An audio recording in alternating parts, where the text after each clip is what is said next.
लोग औरत को फकत जिस्म समझ लेते हैं, रूह भी होती है उसमें, ये कहाँ सोचते हैं। रूह क्या है इससे तो उन्हें मतलब ही नहीं, वो तो बस तन के तकाज़ों का कहा मानते हैं।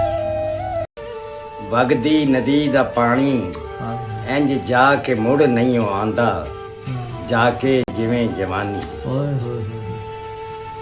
परदेसिया वे तू भी लग जाएगा किनारे, चेते करेंगा जाके इस राह दे नज़ारे।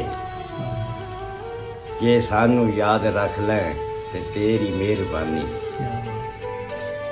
ये पल दी पल दा आना मैं ते नहीं भुलाना, ये मेरे दिल दी गल वे तेरे दिल दी मैं की जाना। तेरी खैर होवे शाला दे जा कोई निशानी।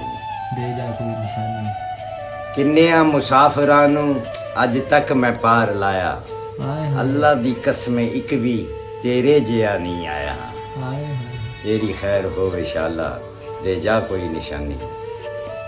वगदी नदी दा पानी इंज जाके मुड़